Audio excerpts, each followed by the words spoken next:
So after high school, you went where? Well, you were still here until you were 20. How did you end up Roughly. in?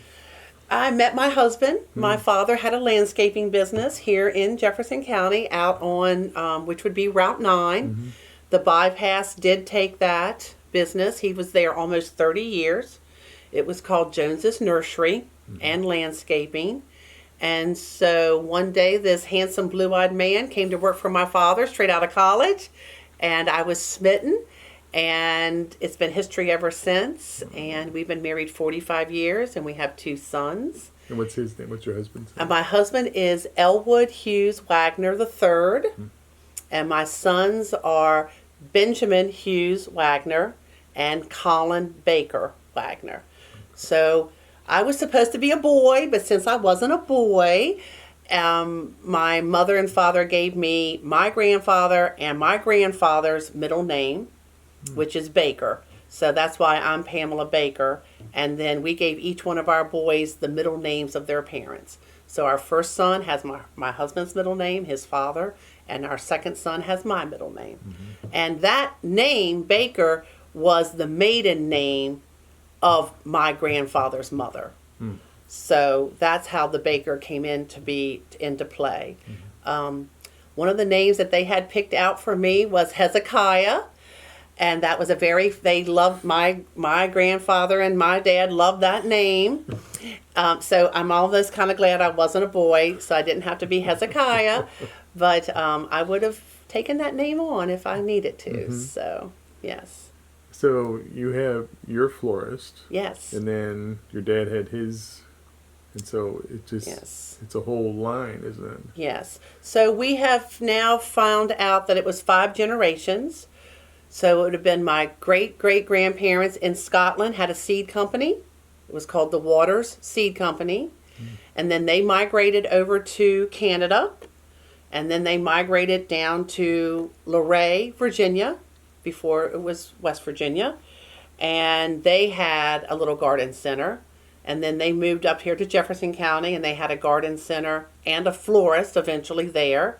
And then my father opened a garden center, and then I opened a florist. So Now, your father's florist center, that was, you said 30 years to have it? It seemed to have been very popular. I mean, we were talking before about yeah. there were certain He- seasonal things that were... Yes, he started out the landscaping business with just a pickup truck and himself and maybe 1 or 2 guys, and then it just blossomed. He was one of the first, not just in our area, but even in Washington, in the metropolitan area, to have a hydroseeder. So he had a hydroseeder on the back of a huge, GMC truck, and he would take that down, and he got a lot of commission jobs from the state road, because on those banks is where they would hydroseed, because it would blow out the mulch with the seed, and it was water. Tons of water was in there. And he got a lot of business that way. He worked a lot in Tyson's Corner. Way before, this was when Tyson's Corner just had a 7-Eleven, period. This was way before any of that. And then from there, he just started his own garden center. Now, there was another gentleman, Freddie McCulley, from town here, that had a little garden center. It wasn't near like what Dad had, but they were buddies. And then eventually the Lowe's put in a garden center in Shepherdstown, but Dad's at that time was still bigger. And he was not a carpenter, but he was a chainsaw carpenter. And so he built that building out there basically with a chainsaw, and it was all, on the up and up and everything. And he decided he would insulate it by using that blown in insulation. So he blew all the insulation on the inside. But he really loved Christmas. And so he had a greenhouse, which there wasn't any other greenhouses in the area then. And he would have like 400 or 500 poinsettias. And he had built this stand. And I can find some pictures of this if I dig a little harder. And it was about 8 or 10 feet tall. And it was the half shape of a Christmas tree. But he would fill it with poinsettias. So it looked like a poinsettia Christmas tree. And it was always stood right there in the middle of the greenhouse. And it was just breathtaking, And then he sold cut Christmas trees, live Christmas trees, wreaths, roping. He sold all the roping and all the wreaths to Old Town Harper's Ferry for years and years and years. Because that was back in the day where they took it serious that they used only fresh greenery and things were in keeping of the times, right? And my dad sold the wreaths and roping to Old Town Harper's Ferry for years. And do you have his own flocking machine too? And he had a flocking machine. So it was basically water and probably stuff that's not good for you, some kind of a chemical in there that would fluff up when it got wet, but you could put dye in there.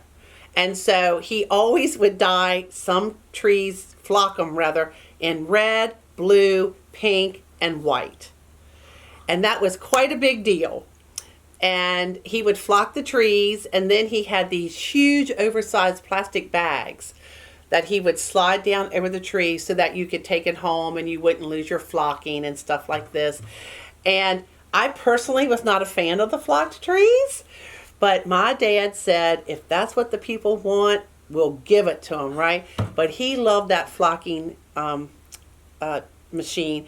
The other thing is we made our own wreaths. So he had a wreath making machine, and it was mounted to a table, and it had a little foot pump pedal, and it had a clamp, and you had a form that had prongs, and you would put the greenery in, and then when you rotated it around to the clamp and you pushed your foot down, it would clamp it shut. So I have that same original wreath making machine in my garage, and now my husband and I make all the wreaths for my flower shop on that same machine. Now, since then, we have had to put a crossboard across it down at the bottom and do a little bit of this, and we painted it, and my husband oils all the mechanisms, but that is still the original machine that my dad used now that I'm using, and my husband is using. But you don't have the flocking machine. We do not have the flocking machine. That was something I wasn't afraid to part with. But, when we think about the growth in Jefferson County, and my father was, and you can look at it a lot of ways, the victim of that growth. Because way before my father got cancer, he was always getting, letters from the state, letters from the county, we're going to take this property, that Route 9's coming through here. Just be prepared, right? And he actually fought it like everybody else did out there forever, for about 25 years. But then my father got cancer, and he knew the end was coming. And so one day he just called the county and said, the next time you send a surveyor out, just tell him to bring me my check. And they're like, well, it doesn't go that way, Mr. Jones, and all of this, which Dad knew that, but he was just tired and getting frustrated. So 6 months after my father died, they did make settlement with us on the property out there. So, and what was the crossroad? Where was it exactly? Okay, so exactly where it was, go out Route 9, and before you get to where the T.A. Lowry School is and the Bardane Community Center, before that, my father's business was on the left-hand side, and he had about 15 or 20 acres there. And there's actually, that was a very old home back there, very old. It's log. And there was a family cemetery there. And so my father is actually buried in a family cemetery that's not even our family, but he loved that stone cemetery. And my son is a stonemason. So before my father died, he had my son redo the stone wall around it and redo the capstones on top. So that's all original. And so my father is actually buried in a very old family graveyard out on Route 9. Near where his business was. But Can you get to it? Oh, yeah. You get to it from Shiloh. Mm-hmm. That's how I get to it, because I don't know the people that bought the house, so I don't go back the lane. Because, Route 9 only took the front part, and the house was way back off of the road enough. The old house, that's not still there, is it? Oh, it's still there. Oh, yeah, there's people still in it. Oh, yes. The old log house? Mm-hmm. Oh. Well, it's all built on from that log house. Mm-hmm. But there's actually the stone house, the log house, and the rest of the house. Yes. And so there's a cemetery out there, and my father's buried in that cemetery. All my other relatives are buried at the Presbyterian Cemetery in Edgehill. And I actually had a stillborn child myself, And my child is buried right there by my grandmother in the family cemetery. So In I Edgehill. find comfort in that. Yes. Okay. So